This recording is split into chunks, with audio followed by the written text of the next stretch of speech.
Hello' everyone, সকলোকে মোৰ second ব্লগটিলৈ স্বাগতম জনালোঁ। ৰাতিপুৱাই আমি ওলালোঁ পিপিহঁতৰ ঘৰলৈ বুলি। বাছত উঠিলোঁ। এইজনী পিপিহঁতৰ গাঁৱৰ ঘৰলৈ গৈ আছোঁ।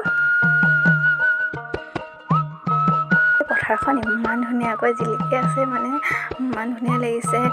আধা সেউজীয়া আধা হালধীয়া, কিছুমান ধান পকিছে কিছুমান নাই পকা, বহুত ধুনীয়া লাগিছে দেখি। আৰু এইখনে আমাৰ বৰাক নদীখন। এতিয়া শুকানিৰ কাৰণে নদীখন শুকাই আছে। বায়ে কয় ইয়াত টোপনিতে এনজয় কৰিলে। পৰিৱেশবোৰ দেখিলে সঁচাকৈ মনটো কিবা বেলেগ এটা ভাল লাগে। বহুত ধুনীয়া লাগিছে চাওকচোন, পাহাৰ তাৰপাছত পথাৰ, একদম আমনি নলগা দৃশ্য দেই। আহি আমি পিপিহঁতৰ ঘৰ পালোহি। পিপিহঁতৰ গোটেই পৰিয়ালটোৱে মিলি মিঠাই আৰু চাহ খাই ল'লোঁ। হাঁহৰ মাংস বনাই থৈছে, দেখি মোৰ একেবাৰে লোভ লাগি গৈছে, কেতিয়া খাওঁ লাগিছে। তাৰপাছত বাহিৰত বনাইছে, মাছ ফ্ৰাই কৰিছে, তাৰপাছত মাছৰ বিলাহীৰ লগত বনালে। আৰু মোৰ হাতৰ বোলে চবেই তিল দি বনোৱা মুৰ্গী মাংস খাব, সেইটো কাৰণে মই বনাই আছোঁ। ৰেচিপিটো আমাৰ চেনেলত আছে, আপোনালোকে যদি চাব বিচাৰে চাব পাৰিব। তাৰপাছত সকলোকে খাবলৈ দিলে ভাত। কি বনালে মই আপোনালোকক কৈ দিছোঁ। মই ভিডিঅ' কৰিবলৈ পাহৰি থাকিলোঁ, সেইটো কাৰণে কৈ দিছোঁ।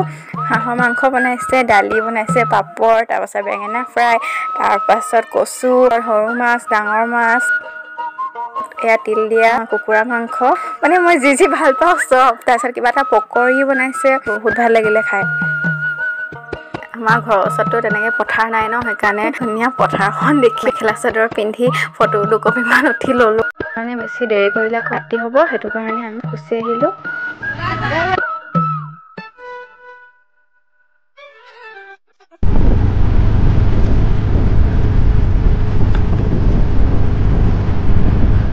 আকৌ লগ পাম নেক্সট এটা ভিডিঅ'ত।